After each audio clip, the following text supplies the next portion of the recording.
नेहरू परिवार में जन्म लेकर प्रधानमंत्री बन जाना आसान है, एक सवर्ण के घर जन्म लेकर पीएम सीएम बन जाना आसान है क्योंकि सारी सुविधाएं हैं वहाँ। किंतु एक चर्मकार के घर जन्म लेकर राजनीतिक सत्ता की मास्टर चाबी यानी गुरु किल्ली प्राप्त कर लेना यह असंभव को भी संभव करने जैसा है। फिल्मी हीरो का ख्वाब देखने वाले मान्यवर कांशीराम बहुजन समाज के हीरो कब और कैसे बन गए? डॉक्टर अंबेडकर के सपनों के भारत को जमीन पर उतारने के लिए, राजनीतिक सत्ता की मास्टर चाबी प्राप्त करने के लिए उन्होंने कैसी योजनाएं बनाई?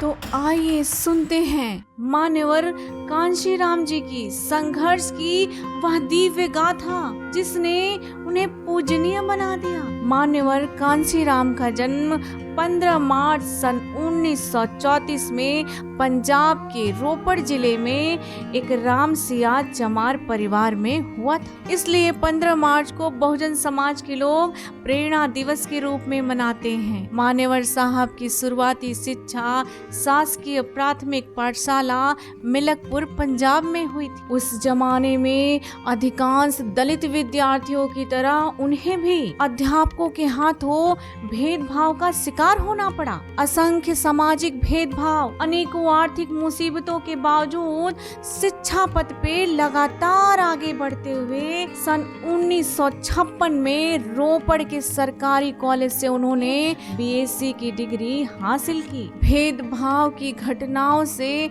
मान्यवर कांशीराम बहुत आहत हुए। एक घटना जिसे मान्यवर कांशीराम खुद बताते हैं कि बचपन में मैं एक बार अपने पिताजी को ड्यूटी पर खाना पहुंचाने जा रहा था। रास्ते में मुझे पेशाब लग गई तो मैं रुक गया और देखा कि दीवार पे एक फिल्मी पोस्टर लगा पड़ा है। मेरे मन में भी हीरो बनने की उत्कंठा जाग उठी। किंतु जब मैं आगे बढ़ा तो देखा पिताजी पसीने से लथपथ हैं। तो मैंने उनसे कहा, पिताजी आप थोड़ा आराम कर लीजिए। उन्होंने बताया कि कमरे में सो रहे उच्च अधिकारी के लिए हाथ से खींचे जाने वाले पंखे की रस्सी को लगातार खींचना होगा। यदि उसने मुझे हवा करते देख लिया तो वह मुझे दंडित करेगा। अब हीरो बनना उनका अंतिम उद्देश्य बन गया। यही वजह थी कि उन्होंने मुंबई के पुणे में एक ऑर्डिनेंस फैक्ट्री डीआरडीओ में नौकरी कर ली। लेकिन यही ऑफिस के सहकर्मी दीना भाना के साथ एक घटी घटना जो कांशीराम के जीवन की पूरी दिशा ही बदल दी। असल में दीना भाना ऑर्डिनेंस फैक्ट्री के अधिकारियों से अंबेडकर जयंती के दिन छुट्टी की मांग कर रहे थे। छुट्टी न मिलने पर दीना भाना ने इसके खिलाफ आवाज उठाई, जिस पर कंपनी के अधिकारियों ने उन्हें निलंबित कर दिया।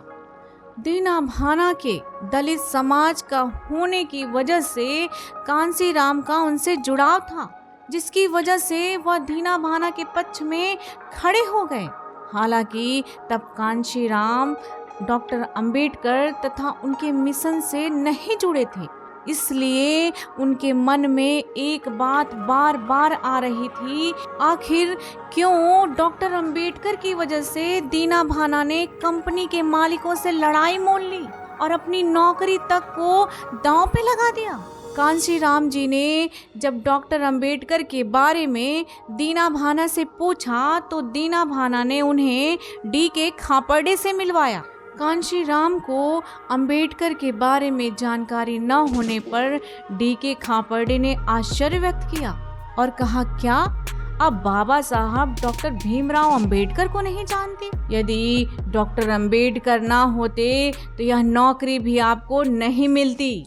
उन्होंने कांशीराम को डॉक्टर अंबेडकर द्वारा लिखित पुस्तक इनहिलेशन ऑफ द कास्ट यानी जाति का विनाश पढ़ने के लिए दिया। उस पुस्तक को कांशीराम पूरी रात बार बार पढ़ते रहे। उन्हें बचपन में उनके समाज के साथ होने वाले अनेकों भेदभाव याद आने लगे। यहीं से कांशीराम जी का जीवन और उनका उद्देश्य पूरी तरह से बदल गया। इसके बाद कांशीराम जी ने बाबा साहब के आंदोलनों का गहन अध्ययन किया तो उन्होंने देखा कि बाबा साहब के महापरिनिर्वाण के बाद उनका कारवां रुक सा गया है। कांशीराम जी ने अपनी राजनीतिक यात्रा बाबा साहब अम्बेडकर द्वारा स्थापित आरपीआई यानी the Republican party of India से शुरू की, जो DS4 के रास्ते बसपा तक पहुंची। आरपीआई से मोह भंग होने के बाद 1971 में MCEA यानी माइनॉरिटी कम्युनिटीज एम्प्लॉयज एसोसिएशन का गठन पुणे में किया। बाद में इस संस्था का नाम बदलकर 1978 में बाम सेव कर दिया। इस बीच उन्होंने यह तय किया कि वह घर कभी नहीं जाएंगे और ना ही कोई संपत्ति इकट्ठा करेंगे। उन्होंने इस बात को अपने माता पिता को चिट्ठी लिखकर अवगत करा दिया और जीवन के आखिरी वक्त तक इस वचन का पालन करते रहे। कांशीराम का सबसे प्रमुख पक्ष था कि वह दलित, पिछड़ों, अल्पसंख्यकों सभी को साथ लेकर चलने की बातें करते थे, जिसमें समाज के 85% लोग शामिल थे और उन पर 15% लोग शासन कर रहे थे। कांशीराम ने DS4 के कामों के जरिए लोकप्रियता हासिल की। वे गांव-गांव जाकर अंबेडकर मेले का आयोजन, जनता की संसद का गठन करने के लिए 3000 किलोमीटर की साइकिल यात्रा निकाली। 80 और 90 के दशक में उनका व्यक्तित्व एक अबूझ पहेली की तरह था, लेकिन 90 दशक के बाद उन्होंने भारतीय राजनीति को अकेले दम पर एक नई दिशा दी। उन्होंने गरीब, मजलूमों, अशिक्षित ग्रामीण अंचल का ऐसा आंदोलन खड़ा किया जो पढ़ी लिखी शहरी पूंजीपतियों द्वारा समर्थित दलों को मुंह चढ़ाते हैं। मनुवादियों को उन्होंने मनु धर्म शास्त्र का पोषक बताया। इसलिए उन्होंने नारा दिया, ठाकुर बाभन बनिया छोड़, बाकी सब है DS4। 6 दिसंबर सन 1981 को DS4 की स्थापना की। इस संगठन के माध्यम से मानवर ने लोगों को राजनीति का मूल मंत्र सिखाया। इसकी सफलता को देखते हुए उन्होंने 14 अप्रैल सन 1984 को बहुजन समाज पार्टी का गठन कर दिया। राजनीतिक सत्ता दलितों की सभी दुखों की चाबी है। इस मूल मंत्र को जनता तक पहुंचाया। अपनी जनता में वोट हमारा, राज तुम्हारा, नहीं चलेगा नहीं चलेगा। वोट से लेंगे PM CM, आरक्षण से लेंगे SPDM। उन्होंने बताया कि प्रजातंत्र में सबसे बड़ा हथियार जनसंख्या होता है। यही बात वह बार बार अपनी भोली भाली जनता को समझाते थे। कांशीराम जी अपने बहुजन समाज के लिए हमेशा एक स्वतंत्र और आत्मनिर्भर मीडिया विकसित करने की कोशिश हमेशा करते रहे। इसलिए उन्होंने अनटचेबल्स और फीड द अप्रेस्ड इंडियन मासिक पत्रिका निकाली। इसके बाद उन्होंने बहुजन टाइम्स प्रकाशित किया। 22 सालों तक उन्होंने एक किताब भी लिखी, द चमचा एज ए एरा ऑफ स्ट्यूज, यानी चमचा युग, कठपुतलियों का दौर। कांशीराम से लोगों को बहुत उम्मीदें थी। लोगों को यकीन होने लगा था कि बाबा साहब अम्बेडकर के मिशन को कांशीराम जरूर पूरा करेंगे। एक बार मान्यवर कांशीराम ने कहा कि मैं उत्तर प्रदेश पे अपना ध्यान इसलिए केंद्रित कर रहा हूँ क्योंकि वह ब्राह्मणवाद का पालना है। अगर भारत को एक पुरुष के रूप में देखा जाए तो उत्तर प्रदेश उसकी गर्दन है। अगर मैं गर्दन को दबाता हूँ तो शरीर के दूसरे अंग स्वतः ही शिथिल हो जाते हैं और शरीर पे हमारा नियंत्रण कायम हो जाता है।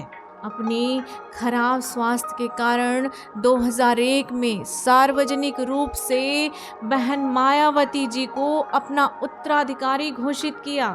अंततः 9 अक्टूबर 2006 को नई दिल्ली में बहुजन समाज का उभरता सूर्य हमेशा के लिए अस्त हो गया।